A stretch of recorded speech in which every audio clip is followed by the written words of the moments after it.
Ya, oke. Halo kawan-kawan komunitas Kader Indonesia. Eh, Hari ini kita akan mulai workshop dan meetup untuk kader developer. Topik kita kali ini adalah Icon Series. Nah, workshop kali ini ada dua sesi ya. Sesi pertama kita akan bahas tentang Plutus Core. Sesi kedua eh, ada teman saya, Mas Aryadi. Dia akan sharing dan ngajarin tentang bahasan programan Icon untuk membuat smart contract di Cardano. Oke, eh, langsung aja saya share. Oke, ya, teman-teman welcome buat yang baru pertama kali belajar Cardano dan gabung di komunitas ini. Jadi biasanya ada pertanyaan nih, Mas, kalau mau belajar basicnya tentang blockchain, tentang Cardano itu di mana ya gitu ya. Nah, di sini ada Cardano CBCA ya, Cardano Blockchain Certified Associate. Ini course-nya gratis. Nah, teman-teman bisa bisa kunjungin di Cardano Academy. Ini linknya saya share ya. Semua linknya saya share.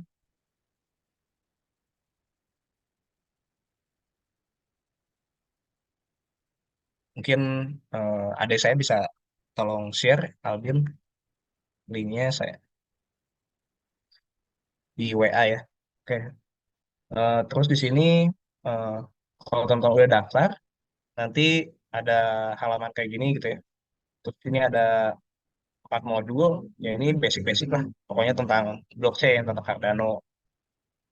Kemudian kalau teman-teman mau belajar, mulai belajar tentang developer, bukan sama sama yang hal-hal teknis, bukan sama software engineering dan IT, eh, kunjungin ada developer portal.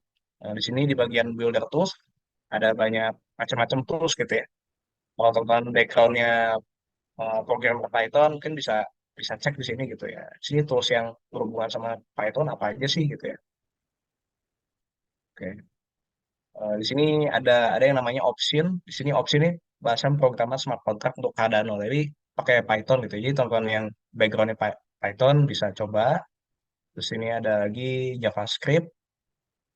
Kalau teman-teman yang backgroundnya web development, web developer, front end, bisa coba sih ada tools Cardano JS ini yang pertama kali ya ini tools SDK pertama kali untuk membuat front end. Nah, tapi di sini ada Mesh sama Lucid. Nah, nanti Mas Aryadi juga akan ngajarin tentang Lucid gitu ya. Ini untuk front end-nya.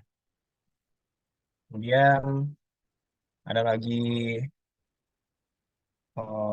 Rust, Haskell ya bisa explore-explore gitu ya di sini nanti. Teman-teman bisa cek. Terus di sini ada yang namanya Plutus PPBL, Plutus PPL Gimbal Labs gitu ya. Jadi ini course juga, ini course untuk belajar keadaan di bidang developer. Eh, terus di sini ada udah diterjemahin juga gitu ya. Ada bahasa bahasa Indonesia gitu ya. Oke. Dan pembelajaran kita itu salah satu sumber referensinya ini gitu ya, dari Gimbal Labs PBL ini. Oke. Nah, buat teman-teman yang sebelum-sebelumnya belum pernah ikut workshop di kita, terus kita ini selalu direkam gitu ya. Ya direkam udah gitu ada di eh, channel YouTube Komunitas Kader Indonesia, teman masuk aja ke playlist yang developer. Ini kita udah ada workshop 5 kali gitu ya. Nah, eh, di workshop terakhir itu saya membahas tentang Math.js, World App, terus UTXO, wallet address, sama transaksi di Cardano. Ini masih tentang basic gitu ya. Nah, saya juga mau bahas. Jadi minggu di workshop yang lalu itu ada yang tanya gitu ya, Mas, berapa sih batas maksimum transaksi dalam satu blok nih? Karena berhubung saat itu bahas tentang UTXO, tentang transaksi gitu ya. Ada yang bertanya ini, tapi waktu itu saya jawabannya mungkin nggak tepat gitu ya. Jadi saya di sini mau ralat jawaban saya. Ya, jadi jawabannya adalah info block size-nya itu Cardano di bulan April terakhir tuh ya. Ini yang paling update tuh 90 90 ribu bytes atau kalau dibulatin mungkin 88 kilobytes lah gitu. Nah, asumsi kalau transaksi itu dia ukurannya 300 bytes. Maka ya ini tinggal 90 ribu dibagi 300. Jadi satu blok itu dia bisa melakukan 300 transaksi. Ini sumber referensinya ada di Cardano Forum ini. Teman-teman bisa baca lebih lanjut gitu ya. Oke. Nah, sekarang kita langsung aja mulai ke materi gitu ya. Nah, teman-teman di sini eh, kalau masih bingung atau belum ngerti atau baru pertama kali belum familiar, nggak apa-apa. Simak aja dulu. Nanti nanti lama-lama juga ngerti gitu ya. Kalau teman-teman serius belajarnya, terus setelah workshop meetup kali ini, teman-teman bisa bisa coba tonton lagi videonya. Oke. Ya, jadi di Cardano ini bahasan programan untuk bikin smart contract-nya native-nya itu ada yang bilang Plutus gitu ya. Ini Plutus itu bahasa programan gitu. Ada yang bilang Plutus itu compiler. Ada yang bilang Plutus itu framework gitu. Tapi di sini ada tiga istilah gitu ya. Plutus platform, terus Plutus core, sama Plutus TX gitu. Jadi memang agak membingungkan awalnya gitu ya. Tapi di sini saya kasih penjelasan bahwa di sini ada tiga istilah yang berbeda gitu ya. Plutus atau Plutus platform itu ya kayak semacam framework gitu ya, smart contract untuk di Cardano gitu. Nah, terus di sini ada yang namanya Plutus Core. Jadi Plutus Core ini lambda kalkulus yang berfungsi sebagai bahasa assembly ya, on-chain. Jadi intinya itu Plutus Core ini low level, low levelnya gitu, low level language-nya gitu. Kan kalau yang udah belajar tentang bahasa programan tahu gitu ya, segala bahasa programan yang kita bikin itu ya itu bahasa yang kita ngerti gitu ya, manusia ngerti, human human readable. Tapi ketika mau dieksekusi di mesin itu kan dia harus dikompilasi dulu gitu ya, jadi bahasa mesin lah. Jadi walau ini kalau di Cardano ya ini disebutnya Plutus Core. Nah, terus ada lagi Plutus TX. Jadi Plutus TX itu bahasan programan berbasis Haskell yang mudah dibaca oleh manusia yang kompilasi menjadi Plutus Core. Nah, ini yang saya bilang tadi. Jadi eh, orang bilang yang bahasan programannya untuk Cardano smart contract tuh ya merujuk ke ini Plutus TX. Ya. Tapi sebenarnya bahasan programan tuh Haskell. Jadi bahasan programannya Haskell terus dikompil pakai Plutus TX. Nah, jadilah Plutus Core. Nah, simpel gitulah. Oke. Nah, Plutus Core ini juga eh, di dibilang itu UPLC gitu ya, Untied Plutus Core saya, UPLC. Nah, bahasa pemrograman smart contract seperti Plutus TX dan Aiken akan dikompilasi menjadi UPLC gitu. Nah, hari ini kan kita akan belajar tentang Aiken. Nah, walaupun kita nggak pakai Haskell sama Plutus ini, pakai Aiken. Aiken itu jadi eh, bahasa program alternatifnya. Tapi ketika dikompilasi, ya ujung-ujungnya jadi Plutus Core. Gitu. Nah, kalau teman-teman tadi lihat di Builder Tools, ini ya, kayak contoh di Python gitu. Nah, di sini ada yang namanya tadi option. Mana ya? Nah, ini. Ini jadi bisa bikin smart contract, tapi pakai berbasis Python, namanya option. Tapi kalau dikompilasi, ya nanti ujung-ujungnya, at the end dia harus jadi ini, Plutus Core. Jadi pakai score putus jadi putus core, jadi ini UPLC, ntar iCan juga sini, opsi bisa jadi putus core gitu. Apapun bahasa programannya, ya akan jadi seperti ini formatnya. Ya. Jadi terus filenya itu ekstensinya .putus ini dia.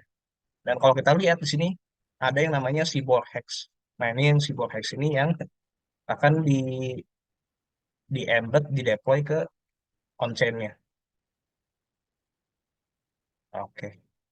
Jadi di sini ada catatan penting juga gitu ya. Kalau di general secara umum di blockchain manapun kan biasanya istilah smart contract tuh familiarnya smart smart contract gitu. Tapi di Cardano ini memang agak lain gitu. Jadi smart contract di Cardano itu disebutnya validator. Jadi kalau teman-teman nanti ke depannya atau masih area dijelasin tentang validator-validator tuh refer ke ini smart contract, ke istilah smart contract. Ya, jadi jangan jangan jangan bingung ya. Jangan bingung kayak validator tuh istilah bukan berarti validator tuh not validator konteksnya. Ketika kita berbicara soal smart contract gitu ya. Oke. Kayaknya itu aja sih penjelasan dari saya. Sesi 2 silakan boleh dilanjutkan sama Mas Aryadi gitu ya. Halo, Ya, kedengeran.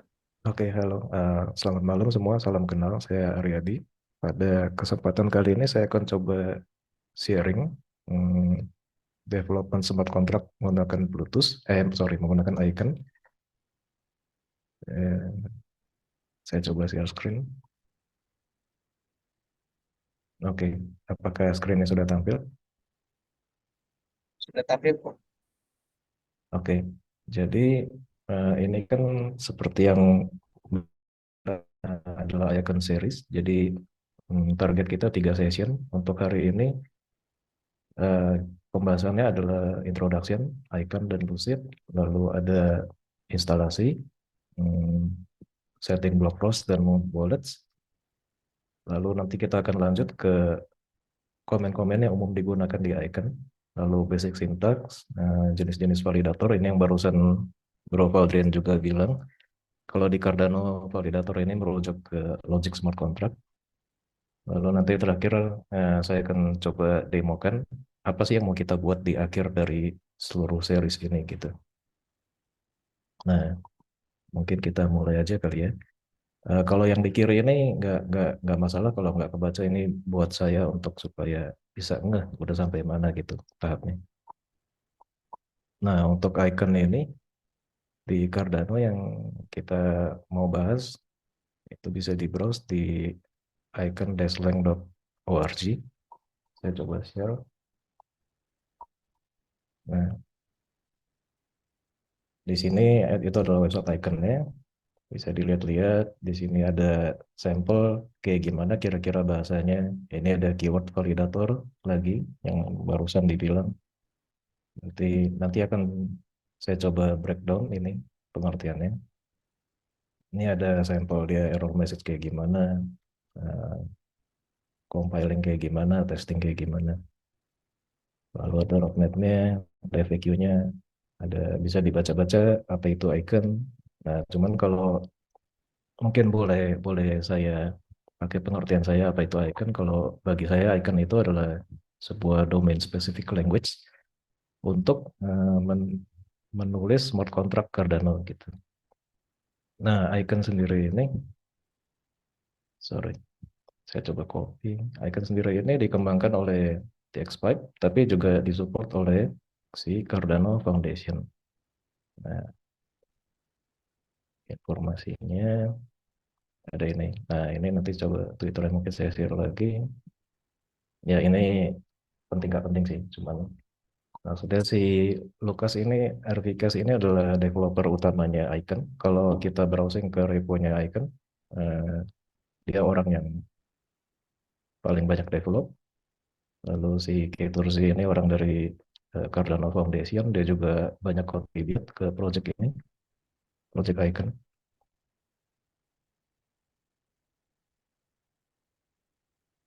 Oke.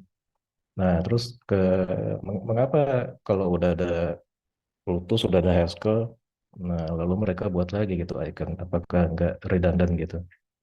Nah, sebenarnya icon ini ya tujuannya untuk mempermudah gitu. Karena selama ini kan kita sering dengar kalau Haskell itu eh, sulit gitu. Ya sebenarnya sih kenapa si Haskell ini kesannya cenderung lebih kompleks karena kalau Haskell ini kan dulu diciptakan udah lama dia. Jadi tidak spesifik untuk menulis smart contract Cardano. Jadi dia itu bisa macam-macam. Nah, bisa kita bandingkan nih contoh codingan Haskell kayak gimana. Ini codingan dari Plutus Playground Server. sampel aja deh. Misal biasanya yang paling umum itu, sorry ini rada ngelag nih film. Saya coba buka di sini aja.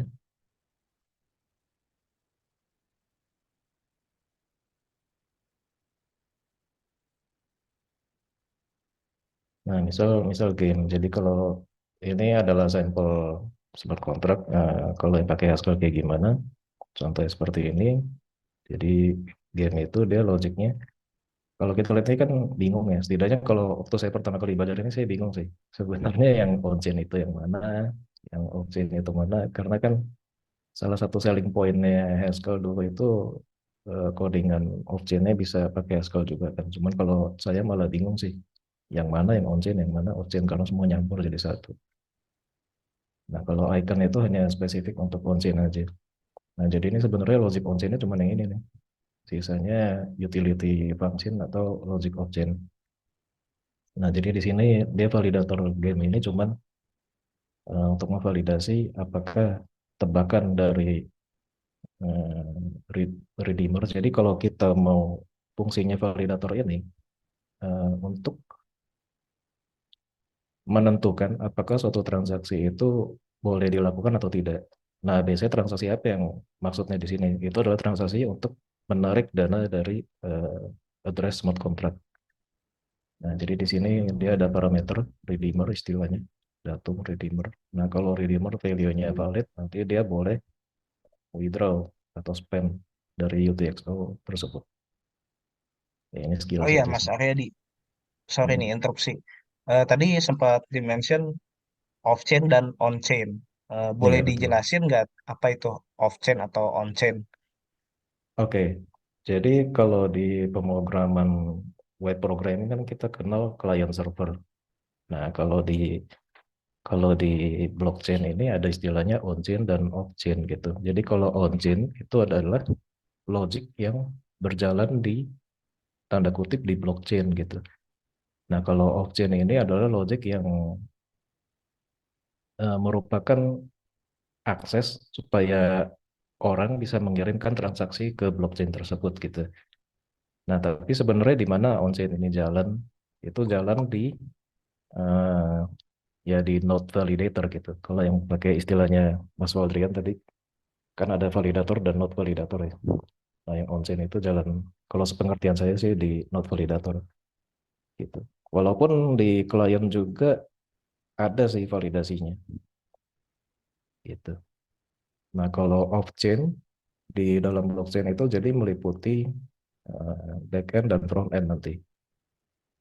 Tapi bisa sih full front-end untuk off-chain gitu. Nanti kita full front-end aja sih kalau untuk off-chain-nya. Iya. Nah, kalau tadi kan kita udah lihat tuh sampelnya di Haskell kayak gimana. Dan betul seperti yang kata Bro Valdrian, kalau outputnya itu nanti juga UPLC gitu. Eh, saya ada sampel enggak ya? Kayaknya saya nggak ada sampel UPLC dari Lotus sih, dari Haskell maksudnya. Tapi kalau dari icon juga kira-kira mirip sih. Nah, yang dimaksud itu outputnya kayak gini gitu. Bytecode sih ini gitu. Nah, lalu ini kan ada sampel Hello World dari icon ya. Nah, tadi kan saya bilang kita akan coba breakdown nih. Kayak apa nih sebenarnya nih maksudnya nih. Nah, jadi di sini ada di dalam blok validator ada satu function nih. Nah, function ini adalah logic validator ya. Nah, kalau dilihat ini kan ada tiga parameter nih, datum, redeemer, konteks, lalu dia returnnya tipe returnnya adalah boolean, ya kan. Nah, kalau di icon itu nggak ada keyword return. Jadi semua yang di icon ini adalah expression namanya. Expression itu terakhir harus eh, mereduce ke satu value. Nah, kalau di sini value-nya adalah boolean. Apakah eh, ini true atau false gitu. Nilai dari dua ini. Nah, ini kan ada must say hello, tanda tanya, and must be sign, tanda tanya. Nanti kita akan gali lebih dalam, tapi sekilas aja. Kalau di sini kita lihat ada deklarasi nih, must say hello. Must say hello itu adalah variabel boolean, yaitu nilainya apakah redeemer sama dengan hello world. Kalau redeemer nilainya hello world, dia true. Selain itu dia false. Nah, kalau must be sign, ini dia ada manggil function lagi. Di dalam list ini, apakah hmm, di dalam script konteks ini, apakah desain oleh yang di dalam datum ini, jadi datum ini sebenarnya dia tipe data kita sendiri sih kalau ini. Dalam contoh ini, dia ada field namanya owner di dalam datum ini. Nah, kalau dia ada, dia true gitu. Nah, kalau tanda tanya ini di icon cuma untuk trace aja sih. Jadi misalkan kalau nilainya false, nanti kan dia returnnya reject tuh pas transaksi dari off-chain. Nah, nanti kelihatan tuh di reject message-nya apa. Nanti dia bakal bilang masa hello sama dengan false gitu di dalam trace message-nya. Tapi kalau dia true ya transaksi berlanjut aja. Nah, ini juga sama nih tanda tanya kan. Kalau di Haskell itu kan mesti trace if false, trace if true gitu kan ya. Nah, kalau di icon kan kelihatannya mirip nih. Tapi ada kelebihannya. Jadi by default si icon ini kalau di build dia itu menghilangkan semua trace secara otomatis. Jadi dengan kata lain script size-nya jadi lebih kecil. Karena satu transaksi di Cardano maksimum size per transaction itu 16 kilobyte. Nah, kalau lebih dari itu nggak bisa. Jadi script size itu sangat penting nih kalau di Cardano. Ya itu sih sangat membantu sih icon. Bisa otomatis menghilangkan semua trace message. Kalau build-nya mode default build-nya itu menghilangkan. Tapi bisa sih, bisa kita tetap ada gitu supaya buat kalau selama develop kan supaya kita bisa debug gitu. Itu. Nah, lalu ini pengenalan aja Lucid. Lucid itu apa? Lucid itu kalau sebelum ini kan kita udah pernah eh, dibahas oleh Bro Valdrian tentang Mesh.js ya, berapa series. Nah, kalau Lucid ini kan library of Zen juga nih. Kalau sepengetahuan saya sih, Lucid ini duluan ada sebelum Mesh.js. Jadi pertanyaannya kan bedanya Mesh.js dengan Lucid itu apa?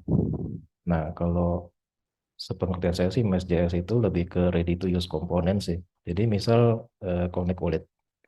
Connect Wallet kalau di Mesh.js kan kita tinggal panggil komponennya dia, nanti desainnya udah dari dia tuh. Nah, kalau si Lucid ini nggak ada sih kayak gitu. Dia itu lebih ke membantu kita untuk nge-build transaksi yang buat disubmit ke blockchain. Submitnya, submitnya bebas bisa pakai provider apa, tapi nanti kita pakai Blockfrost gitu. Nah, sebenarnya si Lucid ini memakai Cardano Serialization Library.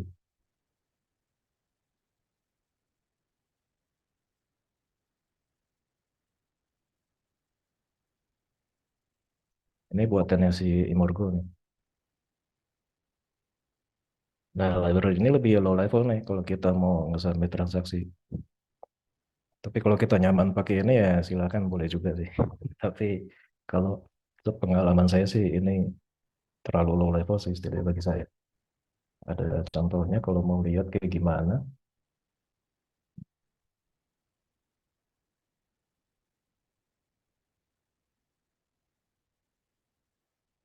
atau enggak sedikit ada di sini.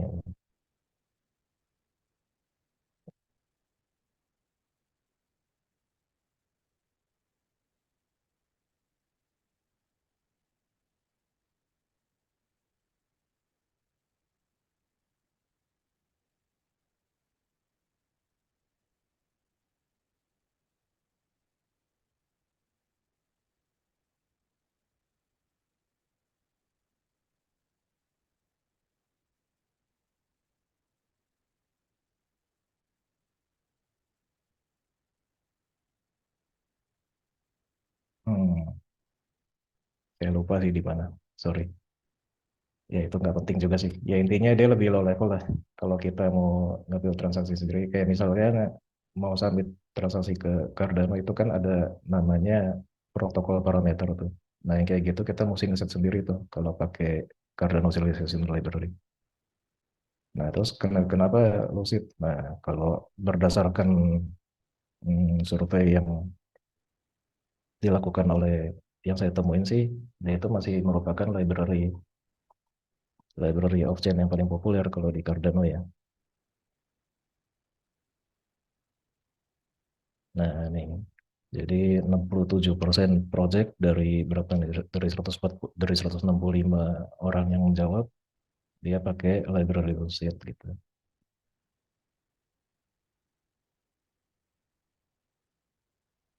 Nah, sekarang kita coba mulai ke instalasi Icon. Saya coba balik ke Windows. Untuk instalasinya diklik aja ke documentation. Ada nih dia langsung langsung buka halaman instalasi. Nah, ini diikutin aja. Cuman kalau iCap nah kan sesuai dia bilang nih, cuman untuk Linux dan macOS. Nah, jadi kalau di Windows pakainya ini all platform. Nah, untuk instalasi all platform kan komennya cargo install icon versionnya. Berarti kan dengan kata lain kita mesti install cargo nih. Nah, ini diikutin aja ke Rasbook. Cuman mungkin sebelum sebelum install cargo, sekedar informasi aja, misalkan website ini nggak terupdate nih halaman ini. Kadang kan kadang kan mungkin dia lupa update ini dokumentasinya, versi yang nggak up to date. Nah, untuk melihat versi yang up to date itu gimana? Itu ke reponya dia nih yang di GitHub ini. Di sini kan ada 26 tag atau kalau nggak lihat di sini releases, ada 24 releases. Nah, yang paling baru yang ini 126 alpha. Ini sama sih berarti. Di sini juga kita bisa lihat changelognya ada apa aja. Misalnya ini ada fixing, kadang ada penambahan nih kayak ini banyak banget penambahannya. Ada yang berubah behaviornya dan seterusnya. Itu di GitHub-nya Icon, saya coba share linknya.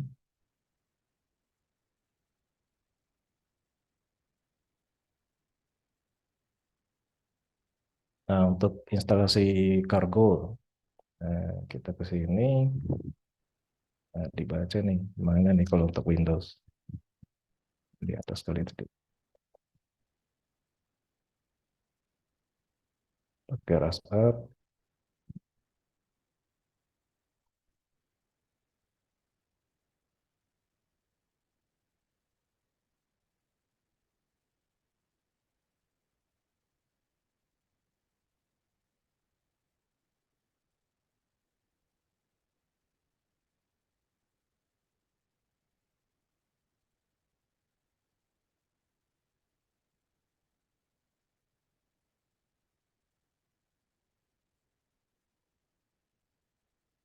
Hmm, somehow kayaknya agak beda halamannya. Entahlah, saya share yang ini aja. Waktu itu saya pakai yang ini sih. Nah, apakah kita harus bisa Rust untuk bisa icon? Enggak sih. Eh, si icon itu compileran menggunakan Rust, tapi bahasanya beda. Itu bukan Rust kalau icon. Lebih mirip ke Gleam sih kalau icon itu. Gleam. Nah, ini di-download aja, install Rust yang sesuai OS masing-masing. Biasanya 64 bit sih kalau sekarang. Nah, ini ada seharusnya untuk path environment variable nanti udah di setup sama dia. Tapi kalau belum ya kita bisa setup sendiri kayak gini. Nanti kalau udah download, rustup init.exe, coba mudah-mudahan masih ada.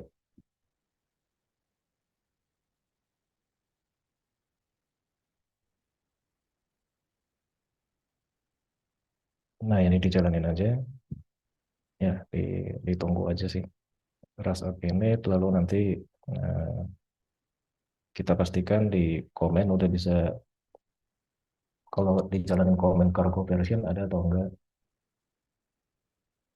Kalau saya waktu itu udah install sih, jadi harusnya ada sih. Nah, kalau udah berhasil nanti terakhir ada version cargonya. Lalu nanti tinggal dijalanin komen yang di sini nih. Cargo install icon versionnya. Kalau misalkan parameter version nggak dikasih, nggak bisa error, dia nggak otomatis ngambil latest kalau di sini. Ya mesti kita mesti kasih tahu versionnya gitu. Nah, nanti mirip icon kalau udah terinstall juga kita bisa icon slash version, nanti kita ambil versionnya. Nah ini kalau kok kok saya nginstal yang apa kok ada plus unknown, kenapa nih? Nah ini nggak masalah sih. Ini cuman kalau misalkan kita nge-build sendiri dari source, dia ada nih git tag-nya apa. Tapi kalau kita nginstal dari binary, dia emang unknown. Itu nggak apa-apa. Emang kayak gini dia versionnya. Gitu. Eh, nah si icon ini juga ada extension VS Code-nya. Jadi nanti kita develop pakai VS Code. Jadi diharapkan udah ada VS Code terinstall. Ini bisa dicari aja icon. Nanti saya share juga linknya.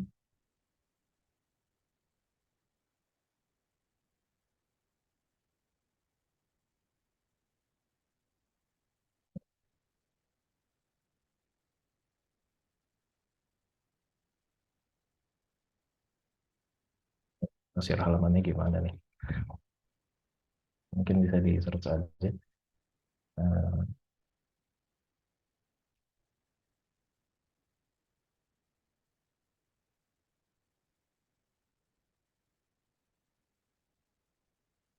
nah, tapi syarat dari si extension ini bisa jalan, itu mesti ada iconnya terinstall. Kalau enggak, ntar dia ada message error gitu. Dan tapi kan kita emang mau install icon.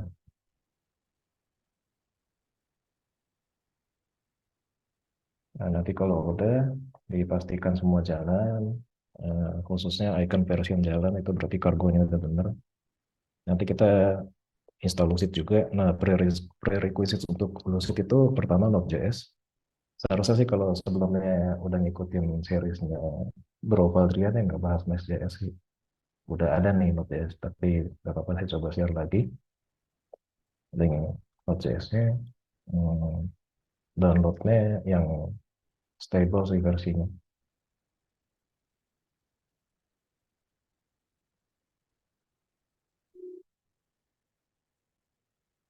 Nah, yang LTS maksudnya. Yang LTS. Tapi ya kalau mau nyoba-nyoba yang lain juga boleh sih. Cuman kalau saya sih biasa prefernya yang LTS. Nah, nanti kalau udah dia juga mirip. eh, ada Node version, ya ada versinya. Lalu kalau mau install tools-toolsnya NVM juga di version Node aja. Ini nggak harus versi 20, bebas. Lalu nanti untuk untuk eh, bisa bukan untuk bisa sih maksudnya nanti package manager yang mau dipakai itu yarn bukan npm karena biasanya kan kita pakai npm install npm add kan. Nah nanti saya juga sharing pakai yarn karena kebetulan kalau saya lihat kebanyakan project di Cardano di GitHub yang saya temuin kayaknya yarn ini populer sih. Nah kalau mau ditonton apa bedanya npm dengan yarn dengan pnpm apa, boleh nonton YouTube ini. Lalu ini ada benchmarknya, perbandingan antara yarn dengan npm, ada popularitasnya. Kalau saya lebih ke popularitas sih dibanding benchmark. Walaupun juga kebetulan benchmarknya ya lumayan sih. Misal dari kosongan nih, kalau sorry, kalau kosongan npm install di 38 detik, kalau yarn itu jauh lebih cepat nih. Ya walaupun kalau nggak kosongan beda cerita sih, cuman ya ini lumayan signifikan sih, gitu. Untuk instalasi yarn itu diinstal secara global aja.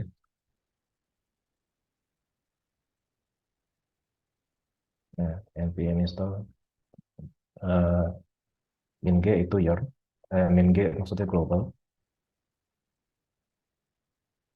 Karena kalau nggak global ya bisa juga sih, tapi jalan di satu project aja. Cuman enakan enakan global sih. Nanti sama untuk ngecek yarn udah terinstall atau belum, itu bisa pakai command yarn min version. Ya, mungkin di sini saya belum install, tapi kalau misalkan udah ada, ya nanti muncul versionnya. Eh, kepencet. Nah, selanjutnya apa? Oke, nanti kita coba for repo, tapi ini saya skip dulu sekarang. Nanti aja pas udah mau demo coding. Nah, selanjutnya kita butuh block pros nih. Kita butuh project ID block pros untuk mengakses si blockchain ini.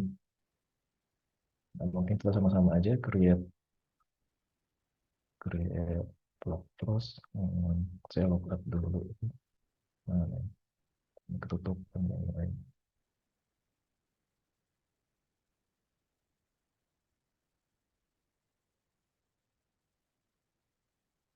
Ya. Nah, blockpros.io, saya coba share linknya.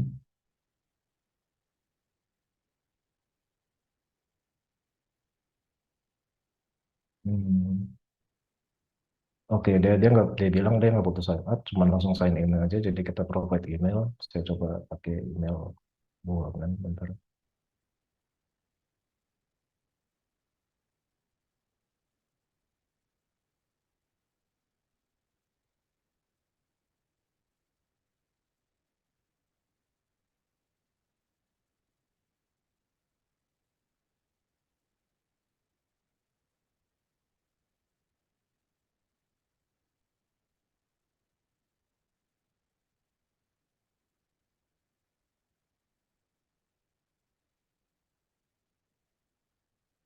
Nah, nanti dia akan ngirim email untuk linknya ditunggu aja.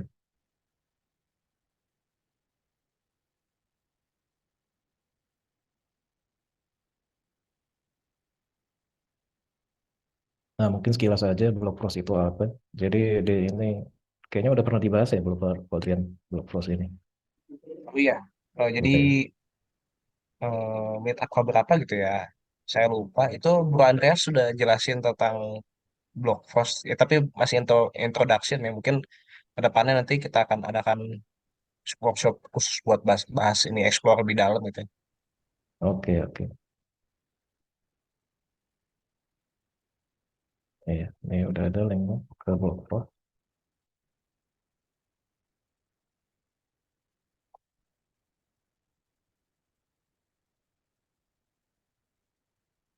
Nah, nanti kalau udah tampilannya kayak gini, kita add project. Add project pilihnya yang preview ya, kita mainnya di preview. Misalkan Cardano Dev Meetup deh namanya. Bebas sih namanya apapun. Nanti di save aja. Nah, nanti kita yang penting dapat ini nih, project ID ini. Ini saya share juga nggak apa-apa sih. Nanti kalau misalkan orang yang males sign up, ya silakan pakai aja. Tapi dia ada limitnya sih kalau yang free. Per hari itu 50.000 request. Ya lumayan banyak sih. Sejauh ini saya belum pernah hit ini sih. 50.000 request per hari. Jadi kita pakai project ID itu. Hmm.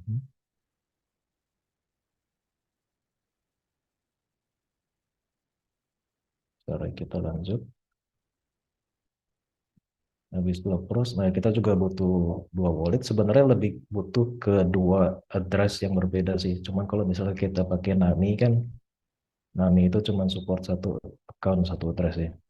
Nah jadi nggak apa-apa, kita download dua extension aja.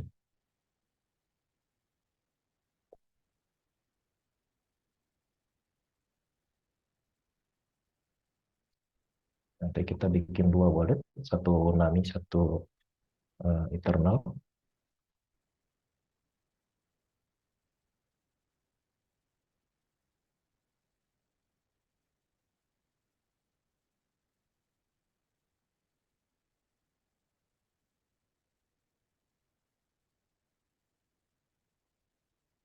Oh ya, yang Nami tadi saya share dulu, ini takutnya ada yang palsu gitu.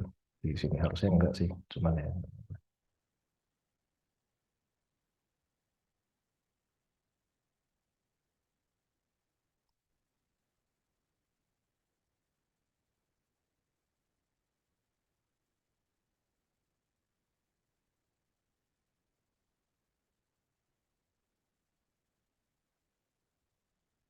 Nah, nanti kalau udah terinstall, dibuka aja kulitnya.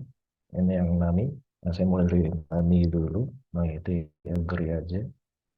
eh, create new wallet aja. Kalau udah ada yang udah ada wallet, ya nggak usah sih. Tapi misalkan yang belum punya, create wallet aja. Ya, sorry. Fokusnya keambil sama si Eternal.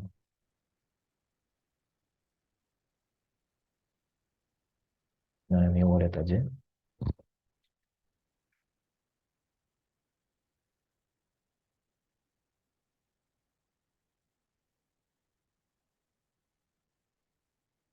Nah, ini nggak apa-apa sih. Saya nggak pakai wallet ini juga nanti kalau untuk di mainnet, tapi untuk testing ya nggak apa-apa sih. Kayak ini.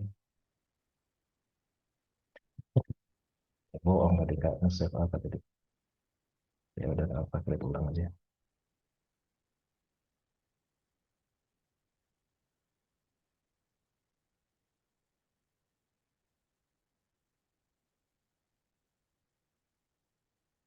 Jadi print screen aja nih.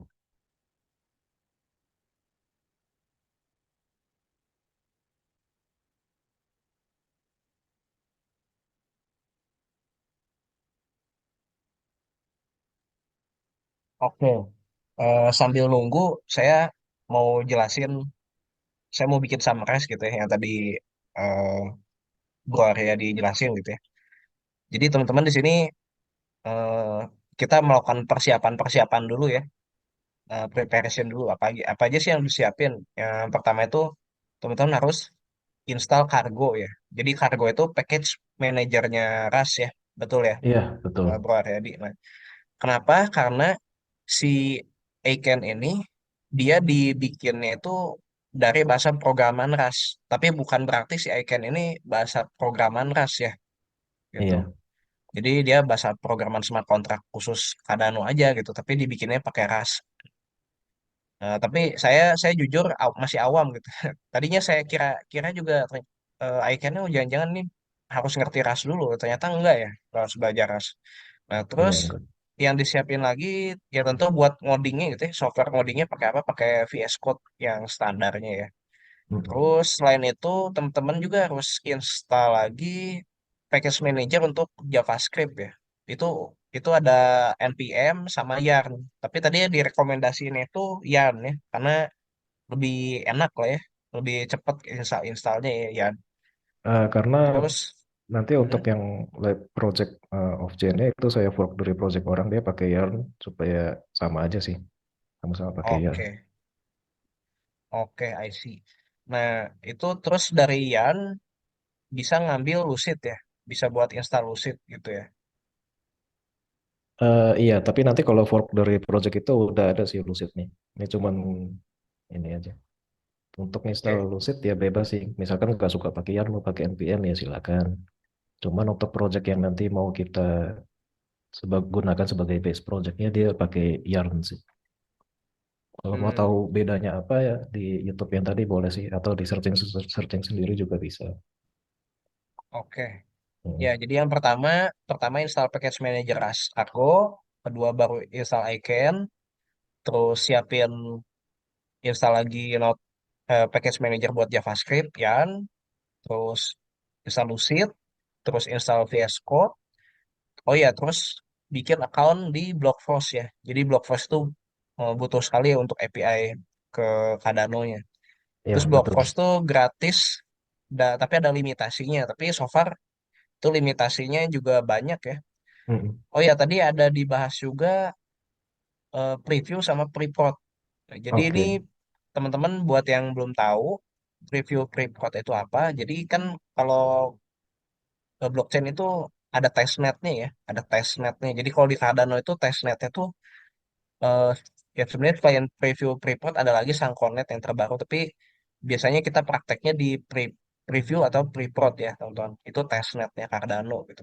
Ya kalau teman-teman di sini yang backgroundnya di Ethereum pasti familiar ya sama testnetnya Ethereum tuh Sepolia gitu. Jadi kalau di Cardano nih preview sama pre-prod lah gitu.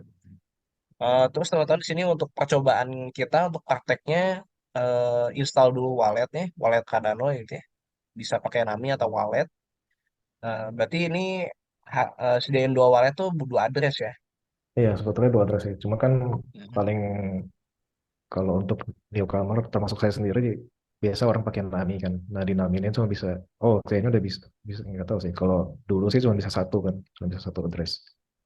Nah itulah Oh, mengapa oke. install dua wallet. Tapi kalau mau dua-duanya pakai internal ya juga boleh sih. Cuman dan nanti soalnya nanti rencananya itu kita mau bikin kontrak yang dia itu bisa diakses menggunakan token.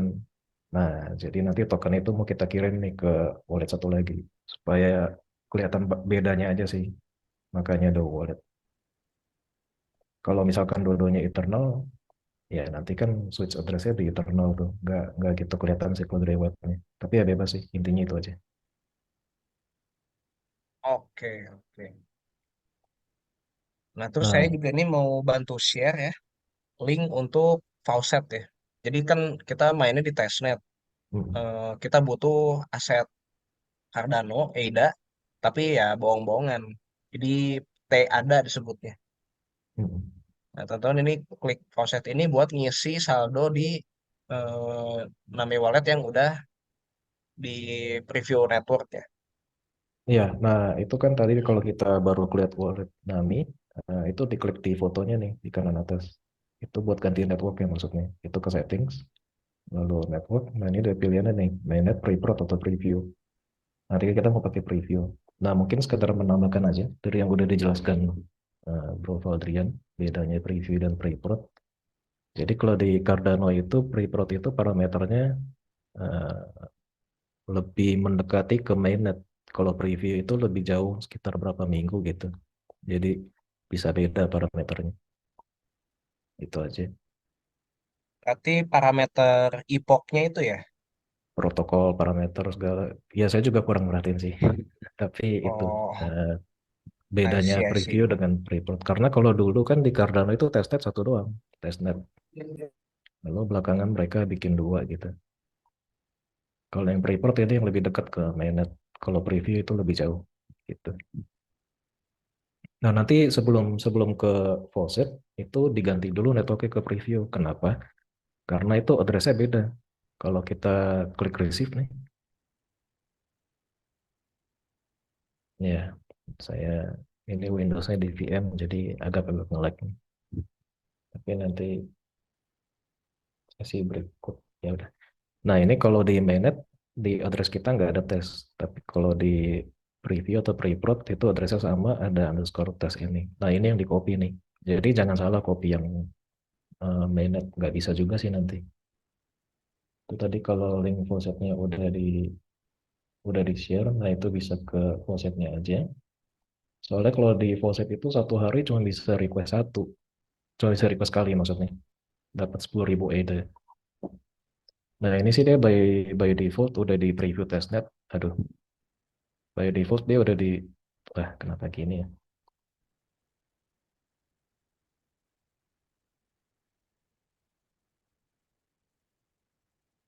Nah by default dia testnetnya preview, tapi untuk samain aja karena kadang kan misalkan kan nggak nih wallet kita di preprod, lalu kirimnya ke preview kok nggak masuk masuk, nah gitu.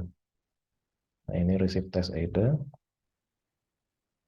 Addressnya di paste aja. API key nggak usah. API key ini kalau kita punya maksudnya supaya bisa bypass limitasi dia.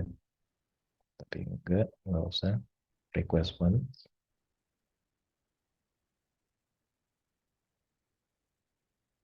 Nah, ntar kalau udah ditunggu aja, biasa sekitar 2 menit lah paling lama. Nah, sambil nunggu dia masuk, kita create wallet satu lagi di internal. Mirip sih prosesnya.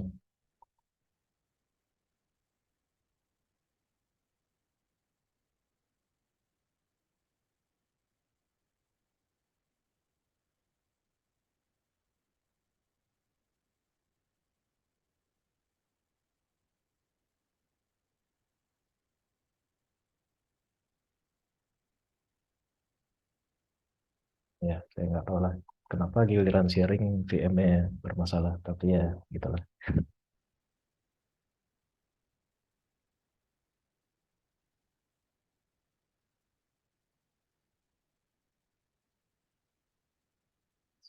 Oke, bisa.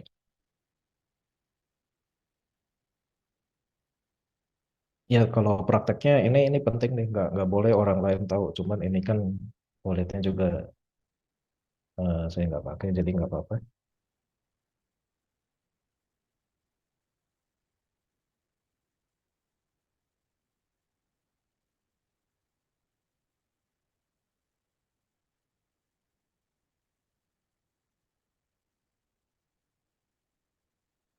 Ya, saya mau nge-save si ini takutnya ditanyain nanti. Nah ini continue aja. Oke.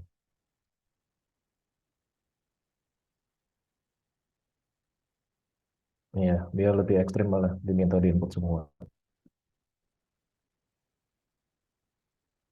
Setahu saya nggak bisa di paste semua, soalnya dia ada ininya tuh di bawah ada suggestion-nya. Jadi kita mesti ngeklik ini satu-satu.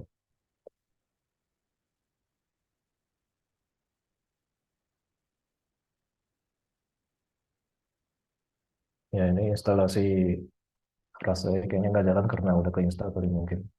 Harusnya kalau misalkan ada requirement yang kurang nanti dia bilang sih. Seingat saya waktu saya install di Windows, dia tuh minta ada install Visual Studio juga gitu.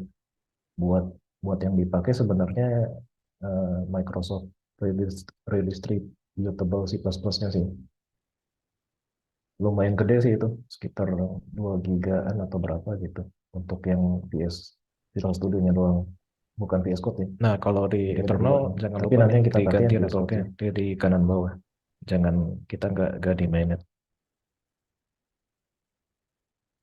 Bisa kirim ke faucet.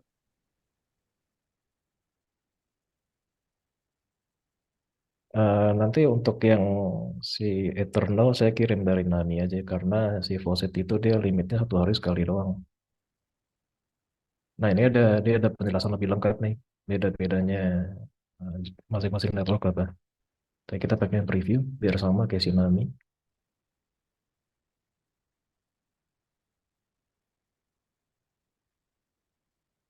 Lo jangan bilang walletnya nggak bisa di-share antara mainnet dengan ya intinya gitulah create walletnya di Eternal ya mesti di set dulu ternyata networknya dia nggak bisa dia kayaknya beda nih antara mainnet dengan si testnet. Saya juga baru tahu sih kalau di Eternal kayak gini. Tapi di Eternal itu kelebihannya kita bisa multiple nih walletnya. Kalau di Nami setahu saya satu doang.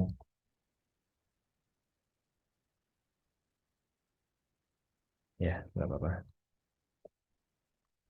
Ini tadi project ID Block Frostnya. Kalau yang males create account, tapi nggak ada ruginya sih karena dia free dan limitnya gede.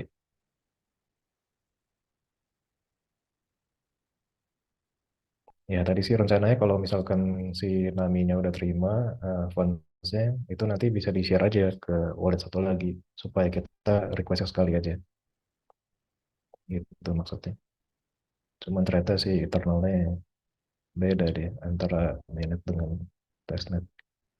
Mesti create ulang tadi kalau yang testnet.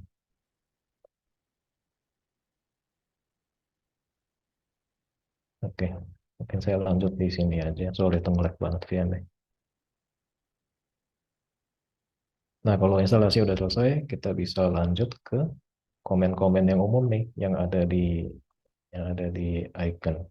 Kalau mau dibaca ini juga boleh di documentation iconnya. Dia ada ngejelasin struktur projectnya icon kayak gimana, compile kayak gimana. Cuman kalau saya lihat nih kan ngebahas komen-komennya. Nah kalau di iconnya ada beberapa komen nih yang sering dipakai. Ya sebenarnya kalau icon new paling dipakai pada saat pertama kali create project aja sih. Kayaknya kita bisa sama-sama. Eh,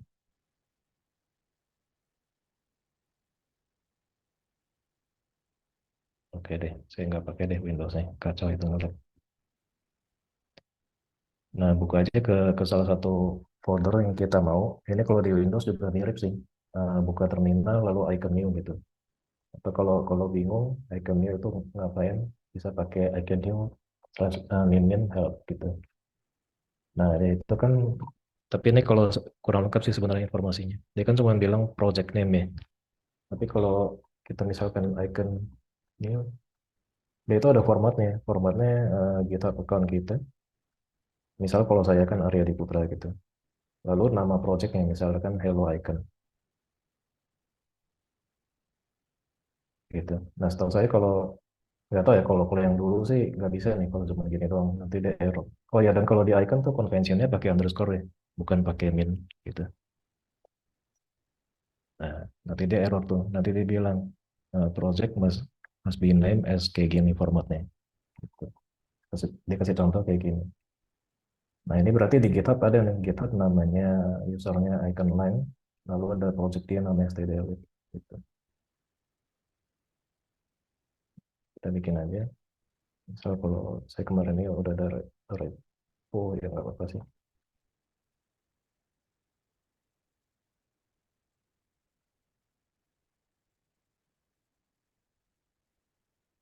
Nah nanti kalau udah dia bikin folder ini kan si DevNetApp, nah isinya kayak gimana, bisa dibuka di VS Code. Nah di pertama ada test file ini mungkin bisa di-ignore aja, ini lebih kalau pada saat kita deploy ke GitHub, dia ada GitHub Action yang jalan sih untuk ngecekin eh, codingan kita benar atau enggak. Terus ada folder folder library yang cuman ada satu subfolder isinya si DevNetApp lalu kosong. Lalu ada folder validators juga isinya kosong. Nah, jadi kalau strukturnya icon itu si folder validators ini nanti dipakai untuk ngisi file-file logic validator kita. Kalau ini lebih ke utility segala macam sih yang selain validator. Nah, lalu kalau misalkan sudah icon new, lalu eh, kita mau ganti nama projectnya nih bisa nggak? Atau misalkan yang bahkan username-nya salah gitu. Nah, itu bisa nih di icon Tomo. Jadi nggak usah icon new lagi. Ya, icon Tomo. Lalu nanti itu emang ngaruhnya di mana sih? Nah, ngaruhnya itu ke komen berikutnya nih. Jadi kita buka komen lagi di sini. Open in integrated terminal. Komen selanjutnya itu icon docs nih. Nah, icon docs ini biasanya sih sebenarnya kalau untuk project smart contract eh, ya perlu nggak perlu sih. Tapi ya intinya sesuai namanya sih. Ini buat bikin dokumentasi. Nah, kita coba aja icon docs. Walaupun masih kosong sih sekarang. Nanti dia bikin folder baru nih, docs. Nah, ini ada index HTML kan. Kita bisa browse tuh di website. Nah, maksudnya di browser.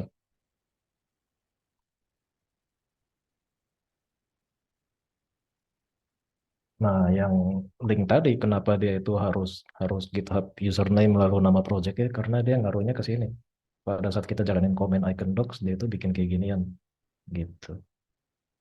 Jadi ini akan link. Ya kalau saat ini di GitHub saya belum ada sih repo itu. Tapi nanti kita bisa lihat repo ini gitu di GitHub. Terus lanjut balik ke setelah icon docs ya.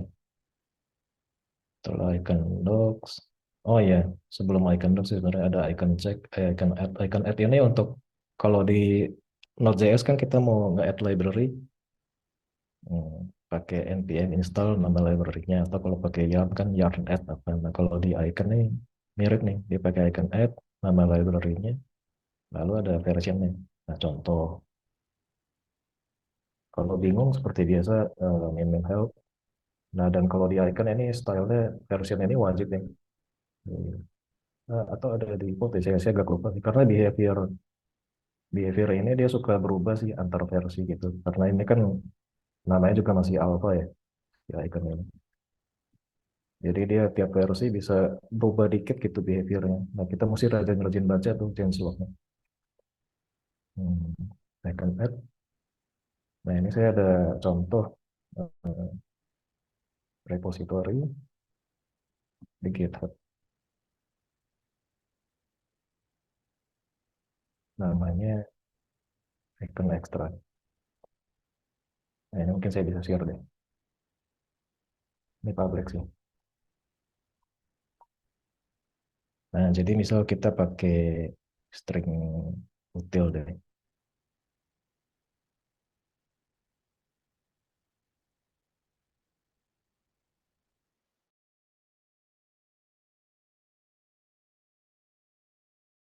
kalau untuk version itu sebenarnya pakai nama brand juga bisa atau pakai git checkout, eh, git tag juga bisa. Cuman kalau saya sukanya pakai ini sih, pakai release version. Icon add tadi kan namanya icon extra slash string util min version. Nah bedanya v-nya nggak dipakai, langsung angkanya doang.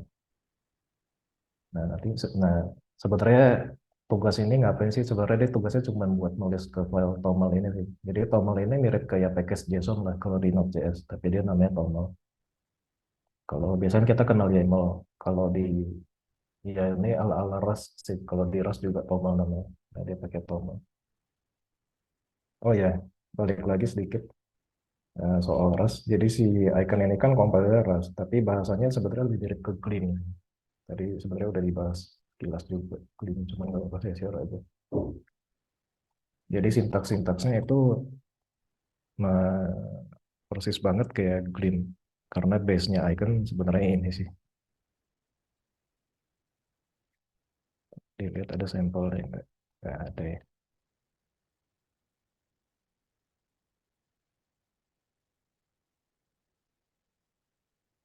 Ya ini sekedar sekedar ini aja sih. Nah kalau dilihat nih kan mirip banget nih. Dan ini memang memang icon ya kayak gini sih sintaksnya. Karena dia dari Gleam dia base. Lalu selanjutnya ada icon check. Cuman icon check ini fungsinya kalau belum ada codingan ya nggak ada yang dicek sih. Dia intinya buat ngecek logic kita bener nggak. Nah ini icon check ini ada shortcutnya. Jadi kita tinggal icon C gitu. Nanti dia ngasih tahu ada error atau enggak.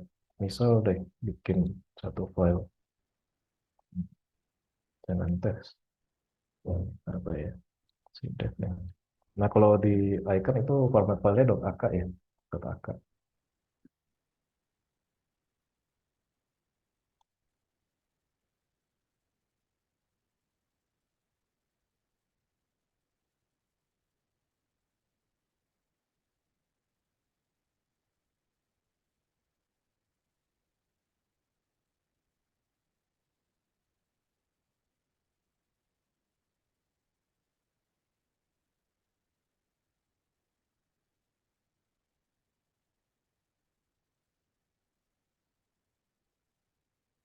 Nah, kalau kita lihat ini kan ada beberapa tipe data yang dipakai. Ya dua sih, satu data, satu script konteks. Oh tiga deh, satu lagi bool. Nah, cuman kalau di icon sebenarnya kalau yang kayak data, kayak bool itu kan tipe data primitif tuh. Itu gak usah import apapun. Tapi kalau kayak script konteks dia mesti import nih. Nah, nanti kalau kita jalanin icon check, seharusnya sih dia komplain gitu. Oh ya, kalau kita udah install extension, ya bahkan nge-save aja dia udah langsung begini. Tapi misalnya kita ignore nya, kita nge-save aja dia langsung nge-format nanti. Kalau si kalau kita udah install extensionnya icon, Hmm, icon check ya. Nah, jadi bilang tuh, did you forget to import it? Gitu. Nah, tahunya importnya dari mana? Nah, kita bisa browsing nih ke standard library. Mungkin saya buka di window baru aja deh. Jangan di sini. Nah,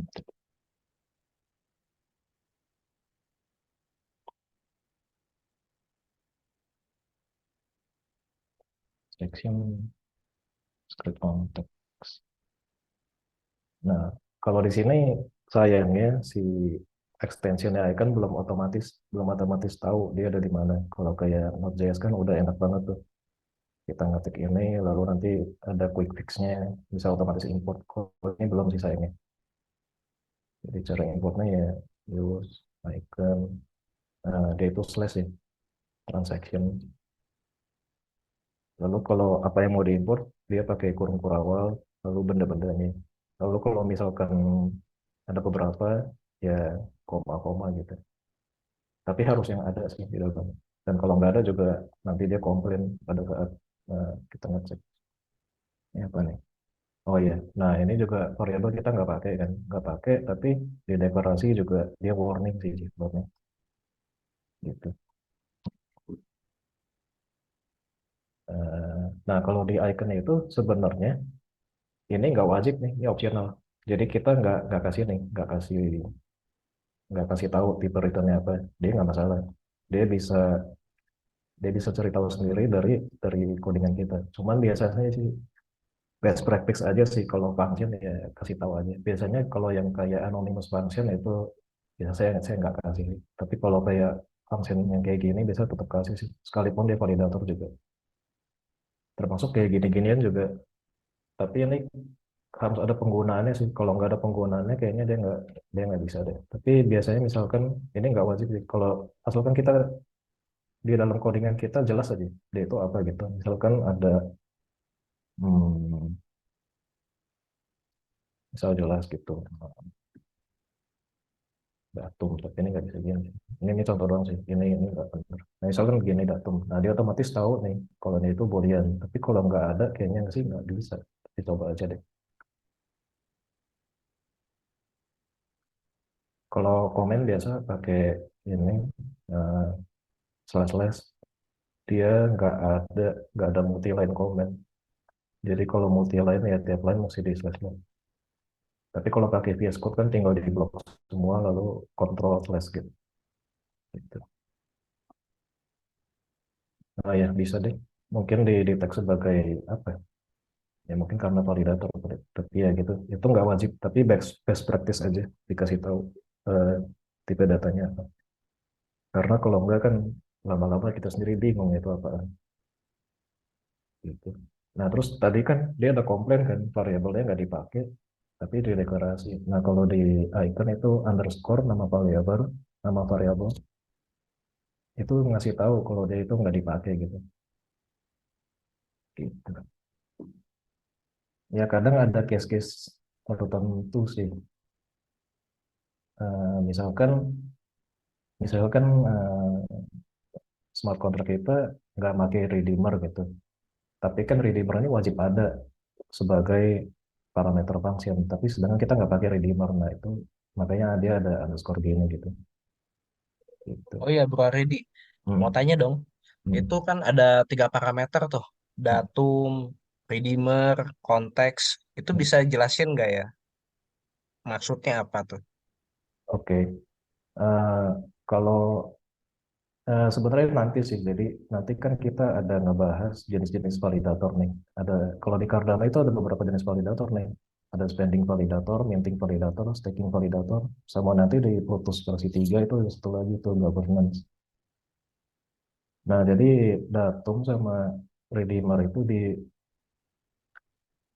kalau kalau kita ngelihat 3 parameter gini, datum, redeemer, konteks, ini berarti tipenya dia spending validator nih. Itu udah pasti. Karena hanya spending validator yang dia itu ada datum. Jadi datum itu posisinya di mana?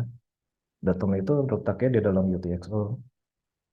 Nah, kira-kira penjelasan UTXO gimana? Udah jelas kali ya? Oke ya, jadi saya jelasin sedikit gitu ya teman-teman. Oke. Jadi Cardano ini model transaksinya, kalau teman-teman belajar tentang blockchain, eh, itu belajar bisa di basicnya di CBCA, itu ada jelasin tentang model transaksi. Jadi model transaksi itu basically ada dua ya.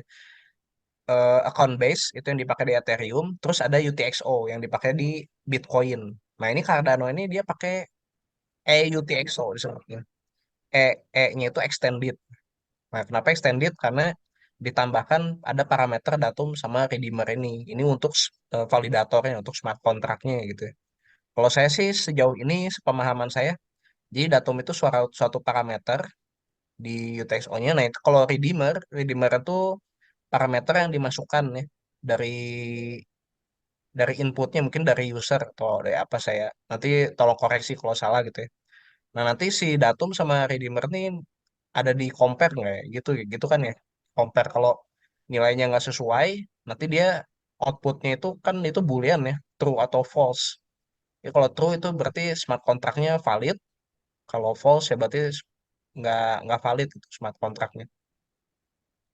Ini Nah, smart oke. contract validator outputnya selalu bool ya, Mas Riyadi, true atau false ya nggak? Iya, selalu Atau bool gimana? atau exception. Jadi kalau di smart contract itu, kalau exception dia juga akan reject transaksinya. Tapi maksudnya exception itu nggak akan meng-crash aplikasi kita nanti. gitu. Karena kalau di Haskell kan juga sama. Kalau di Haskell kan malah nggak ada returnnya deh, atau gimana ya maksudnya? Kalau dia kita bisa kan dia itu by exception seingat saya kalau di Haskell. Kalau exception dia reject Oke. gitu. Terus saya mau tanya lagi tuh. Ini kan function locker. Itu ini Iya, satu bagian ya, satu bagian function. Itu ada di dalam validator. Kalau validator ini bisa dijelasin nih apa ya bagian apanya? iya ini blok validatornya gitu. Jadi di dalam sini tadi kan kita ada beberapa jenis validator tuh. Ada hmm, spending validator, lalu ada minting validator, ada staking validator, lalu sama nanti di Plutus P3 ada satu lagi. Ya kurang tahu sih namanya apa sekarang, tapi sebut saja governance validator. Ini Oh, I belum see. ada. Ini berarti hanya satu blok aja gitu ya, main function Ya, satu blok gitu. Berarti di nanti di dalam bawahnya lagi kalau kita mau bikin validator lain bisa gitu ya, validator apa gitu ya, bisa langsung atau aja di gimana? sini. Misalkan mau satu lagi gitu. Atau kalau enggak dipecah dua file. Kalau saya sih ya tergantung tergantung scope projectnya. Kadang lebih enak dibikin file baru. Misalkan di sini eh, Minter gitu. Sini ada satu validator lagi yang khusus untuk validator Minter gitu.